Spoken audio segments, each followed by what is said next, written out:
Sir?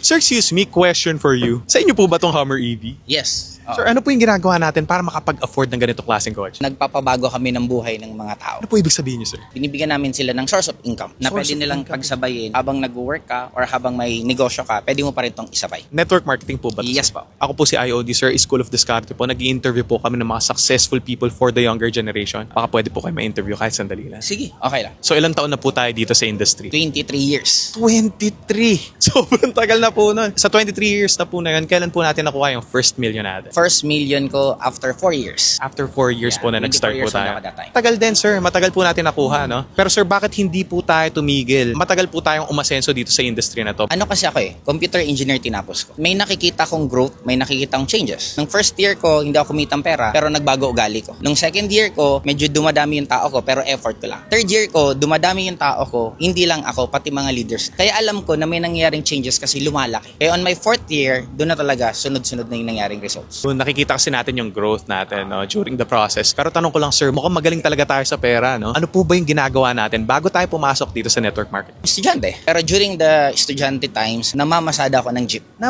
Ng jeep, sir. Yes. 5 years. 5 years po tayo namamasada ng jeep para lang magkaroon tayo ng extra income, gano'n. Oo, kasi kumikita na ako mga 200 to 300 pesos. 2 hours lang naman ako namamasada. Malaking pera na yun kasi baon ko that time 100 pesos. Mamamasada ako, may 200, 300 ako, di 400. Malaki-laki no. Grabe yun, sir, no? Doon pala tayo nang galing, no? Sa tingin niyo po ba, sir, yung pagdadrive po natin ng jeep, doon po tayo nahubog sa mindset po natin sa pagiging successful? Sa akin siguro ang isang naging basis ko nakatulog sa akin sa pamamasada kasi that time pag may pasahero, 'di ba nakwento ko 2 to 3 hours lang ako namamasada. Pero hanggang may pasahero, tuloy-tuloy ako. Minsan inaabot ng 5 hours, 6 hours hanggang kailangan ko ibalik yung jeep sa bahay. Kung hindi ko pa ibabalik, hindi pa ako gagarahe. Kasi ang point ko noon, para kang namumulot ng pera. Namamasada ka, yung pasahero sasakay, bibigyan ka ng pera. Parang sabi ko, gusto ko ng pera. Bakit ako titigil mamasada kung kumikita ako? Nung kumikita na ako ng more than pa sa gastusin ko. Kadalasan kasing ginagawa ng marami, nagpapahinga, nagbabakasyon, or tumitigil. Ako naman that time, habang kumikita ng malaki, lalo ako nagsisipag. Kaya inabot ko tong sitwasyon na to. Kasi lahat naman ng networker magagaling eh. Marami lang na nag-i-stop during sa peak ng karir nila. Ako naman, during my peak, lalo ko pang sinipagan, lalo ko pang ginalingan. Kasi madali naman pahinga kahit kailan eh. Pero yung opportunity yung meron sa'yo, minsan, hindi yan nauulit. Etong event na to, na nandito po kayo ngayon, sa inyo po ba to? Isa po ako sa founder nitong company. Founder po kayo, sir. Pero dati po, sumali lang po tayo sa isang network marketing business. Nabigyan lang ako dati ng flyer sa Bicol. Sa nakalagay lang doon, earn extra income. Eh gusto ko ng pera, tinanggap ko, nakita ko networking, ginawa ko. Yumaman na po tayo dati sa network marketing, sa ibang business, pero bakit gumawa pa kayo ng sarili nyong network marketing? Darating ang time pag punong-puno ka na, syempre aapaw yun eh. Hindi ka naman motivated na because of money. Motivated ka sa mas makakatulong. Eh, I love the industry so much. We love the industry. Sabi namin, what if makatulong tayo na mas mapaganda? Kasi totoo naman ang networking, maganda talaga siya. Maraming nakuha ang pangarap. Pero marami din umiyak. Marami din naloko. Kaya sabi namin, what if madagdagan natin yung ngumiti? Mas makita at ma-educate ang tao. Ano yung legit at ano talaga yung maganda sa network marketing industry. So ngayon, ine-explain na natin na mas mabuti sa mga tao, no? Pinapakita na natin kung ano po yung kayang ibigay ng network marketing sa buhay At hindi natin. nag-overpromise na mag-join ka, tapos literal na kahit wala kang gawin, yayaman ka. Lalo na pag kumita na sila. Kasi marami din networker, kumita ng malaki, pero ending wala din naipon. Kasi nga, hindi rin financially marunong. Pinopromote namin sa companies the clarity. Ginaguide talaga namin from start hanggang kumita ka ng malaki, hanggang mag-next level ka. Ayun, may guide po kayo, may guidance po kayo sa mga pinapapasok nyo dito sa business. If mawala po lahat sa inyo bukas, lahat ng yaman natin, lahat ng pera natin, no? Lahat ng mga kotse,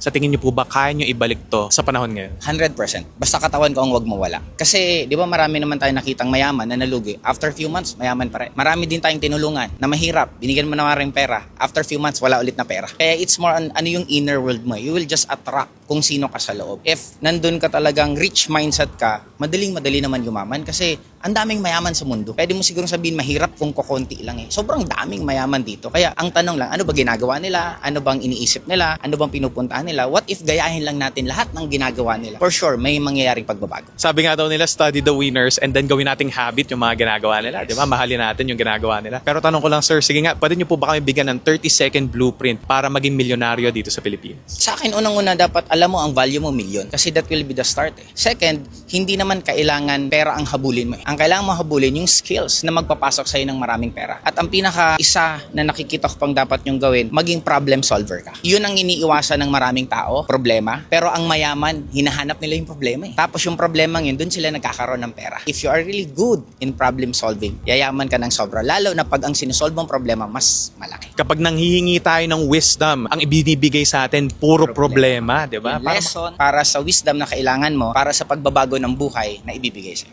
Grabe, ang ganda nun, sir. So last question na lang po, sir. If you and me die tomorrow, ano po ba yung pwede nyong iwan na lesson for the younger generation? Enjoy the present moment. Yung sitwasyon mo ngayon, I'm sure pangarap mo yan noon eh. Bakit nung nandito ka ngayon, malungkot ka? Kasi minsan lagi tayong nandun sa future, na nakalimutan natin, yung present natin, ito yung pinapangarap natin na future. Kaya for me, enjoyin mong marami kang pera, enjoyin mong wala kang pera. Kasi end of the day, hindi naman dito padamihan ng pera eh. Pinaka bottom line para sa akin, ang pinakapanalo, yung pinakamasarap matulog tuwing gabi. Mas masarap matulog kung mas masaya tayo nang walang tinatapakan tao. Yes. Diba? You have a wonderful advice, sir. So thank you so much for your time. Thank you. Pleasure to meet you.